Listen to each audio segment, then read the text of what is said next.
Kalabra merupakan kerajaan yang berdiri pada abad ke-7 Masehi. Dimulai kejayaannya oleh seorang pangeran bernama Laula. Pangeran Laula berasal dari dataran tinggi perbatasan antara Nepal dan Cina. Sebagai raja pertama, Laula dibangun dengan peradaban Hindu yang memiliki kepercayaan kepada dewa-dewa dan penyembahan utamanya kepada Kemampang dan Ikahua sebagai altar pemujaan. Kepercayaan ini berlangsung hingga ribuan tahun dan berakhir pada Wangsa Buai Umpu dari kerajaan Pagaruyung datang dan menguasai Skalabra pada abad ke-8 Masehi. Lalu mengubah semua tatanan, kepercayaan, dan kehidupan Wangsa Buai Tumi.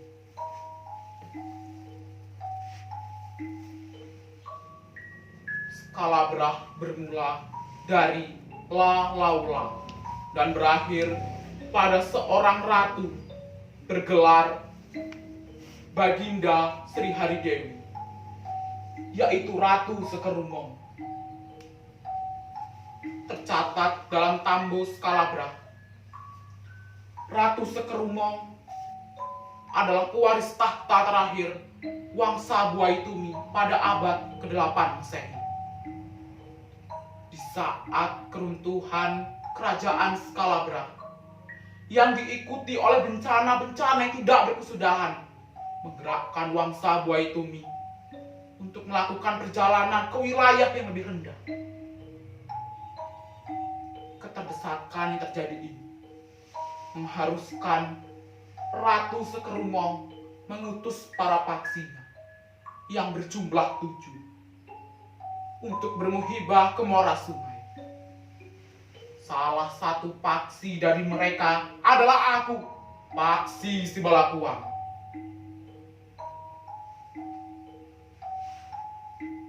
Kami bertuju diperintahkan Ratu Sekerumong untuk bermuhibah ke muara sungai dan menyusuri muara sungai yang pada akhirnya bertemu dengan muara sungai.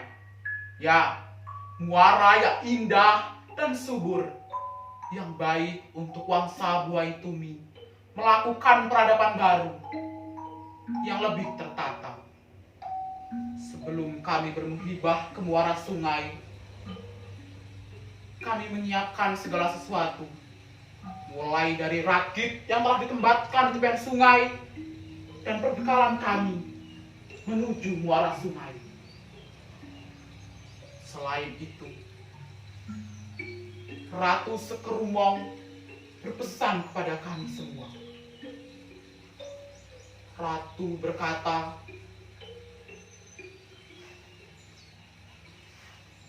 "Wahai para paksi, kalian semua harus berhati-hati akan gangguan sasandai hantu penghuni sungai yang menolak kedatangan manusia.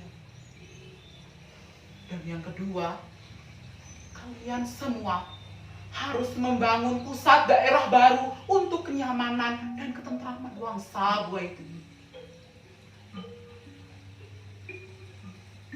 Itulah tadi pesan dari Ratu Sekerumong kepada kami. Rakit telah ditembakkan di tepian sungai, tabu canang bertalu-talu. Kami semua siap untuk bermuhibah ke muara sungai. Saat itu, Ratu Sekerumong mendekati salah satu paksi dari kami, yaitu Paksi Minang Adipati, untuk memberikan peliung sebagai tanda Wangsa Buai Tumi memasrahkan nasibnya kepada kami semua dan para dewa.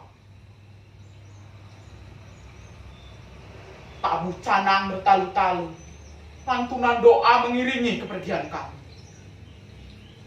Lama-kelamaan, tabu canang menghilang Pertanda kami sudah jauh dari ibu negara Scalabra. Rakit yang kami naiki melaju mengikuti arah aliran air sungai. Aku dibantu Paksi Jatikramat untuk mengendalikan rakit tersebut. Aliran air yang deras, lebih deras dari yang kami kira. Setengah purnama berlalu derasnya. Aliran sungai berubah menjadi beriak tenang. Aku merasa lelah, sehingga kuserahkan kendali kepada Paksi Jatikramat untuk mengendalikan rakit tersebut. Karena lelahku, aku pun tertidur saat itu. Kelima Paksi membantu Paksi Jatikramat untuk mengendalikan rakit tersebut. Sampai pada akhirnya bertemu dengan sebuah aliran yang bercabang dua. Mereka merasa bingung harus memilih aliran yang mana untuk melanjutkan perjalanan. Sehingga mereka menepi terlebih dahulu untuk mengambil sebuah keputusan. Dalam lelah tidurku, aku bertemu dengan Ratu Sekerumong.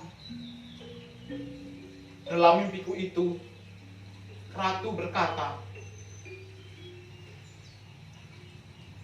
"Wahai Paksi Sibalakuang, pilihlah aliran sungai di arah timur, karena di sanalah tanah harapan berada." Seketika, aku terbangun dari tidurku, dan kuceritakan semua apa yang terjadi di dalam mimpiku. Semuanya mendengarkan apa yang kuceritakan.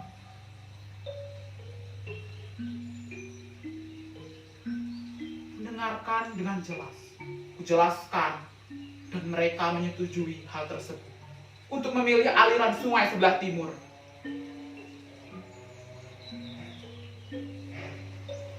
Keesokan paginya, kami melanjutkan perjalanan menuju Muara Sungai.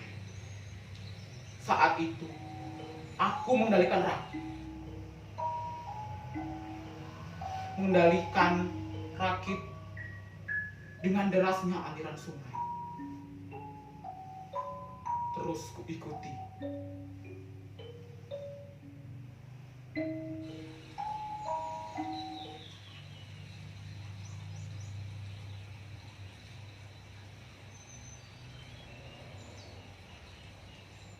Terkejut aku melihat seekor buaya muncul dari dalam air.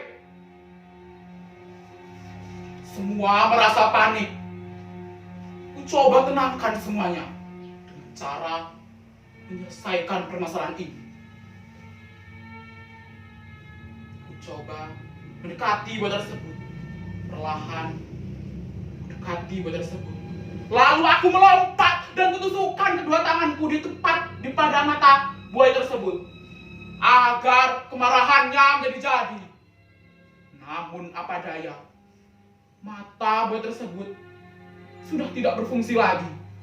Salah satu paksi dari kami, yaitu Ratu Sabibul, melemparkan berdayung rakit lalu kuhujamkan tepat di kepala buaya tersebut hingga tewaslah buaya tersebut.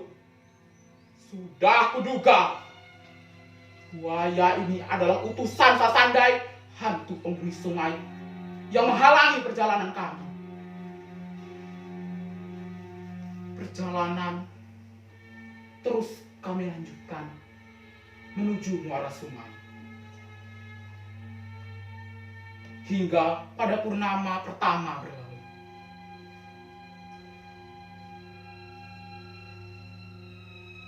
Dan sampailah kami di sebuah hutan yang sangat lebat yang kami sebut sebagai hutan larangan.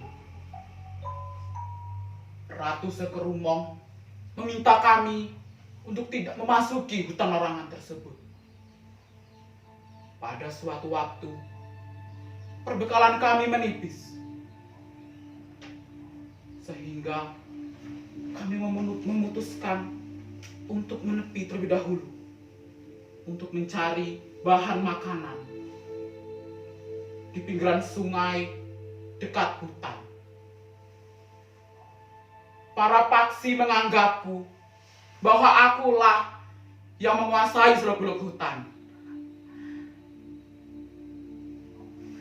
Ketika aku sedang berburu ayam hutan, tanpa aku sadari, aku sudah berada di dalam hutan larangan tersebut. Para paksi merasa cemas dan tidak berani mencariku hingga dalam hutan.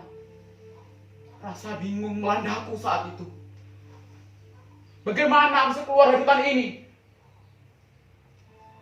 Rasa bingung yang belum hilang. Tiba-tiba, aku terkejutkan kedatangan seekor harimau muncul dari semak-semak hutan tersebut. Harimau tersebut menatapku dengan tajam, seakan ingin menerkamku. Rasa takutku bertambah saat itu. Ku coba pegang ranting yang ada di dekatku sebagai antisipasiku jika harimau tersebut menerkamku. Tanpa ku sadari, harimau tersebut sudah mendekatiku dan mengelilingiku. Namun dalam sekejap, harimau tersebut menundukkan tubuhnya seakan menghormatiku. Kenapa kau harimau? Kenapa kau menundukkan tubuhmu di hadapanku? Aku bertanya-tanya tanpa ada jawaban sedikit pun.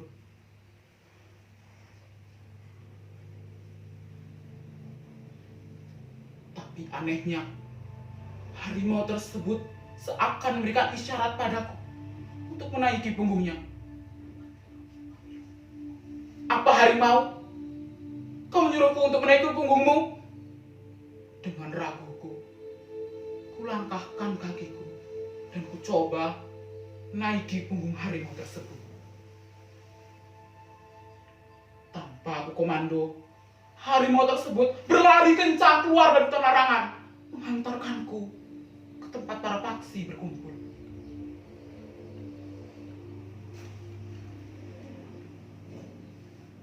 Sungguh, ini adalah kuasa dewa.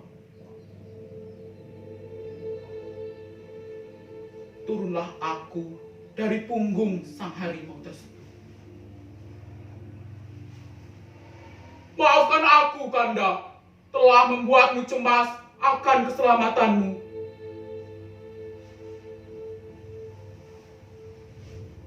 Sudahlah, ini semua adalah cobaan bagi kita semua. Jangan kita ulangi kembali hal yang sama. Sahut Paksi Jati Keramat. Anehnya, harimau ini semakin dekat denganku, seakan menjadi sahabat baruku.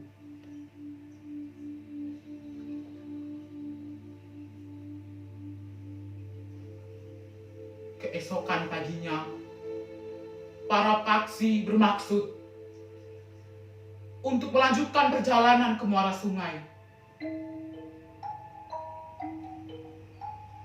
Karena sudah 1 purnama berlalu. Para paksi bersuka cita untuk melanjutkan perjalanan ke muara sungai. Tetapi tidak dengan diriku ini. Karena aku harus berpisah dengan harimau kesayanganku ini. Wahai harimau, ini adalah saat terakhir kita bertemu. Karena kami harus melanjutkan perjalanan ke muara sungai. Harimau tersebut mengaum sebagai penolakan atas kepergianku. Hewan-hewan berdatangan menghampiri sang harimau. Para paksi merasa keheranan atas apa yang telah terjadi. Sang harimau penyelamat menyuruhku untuk menaiki punggungnya Semua hanya bisa diam menyaksikan ini. Tanpa berpikir panjang, ku naiki harimau kesayanganku itu. Dibawalah aku masuk dalam hutan larangan dan sampailah di sebuah bukit.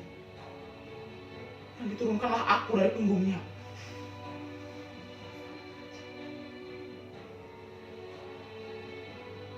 Laksana cahaya di atas bukit jatuh menimpa sang harimau. Lalu harimau tersebut perlahan berubah menjadi manusia. Sungguh, aku sangat terpana dan merasa keheranan akan apa yang kulihat saat ini.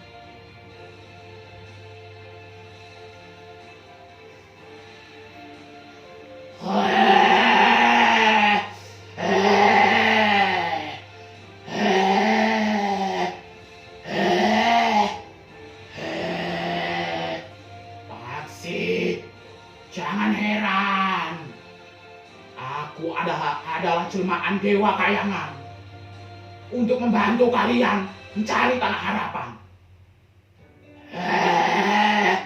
Engkau Paksi ditakdirkan untuk tinggal bersama kami di hutan larangan ini.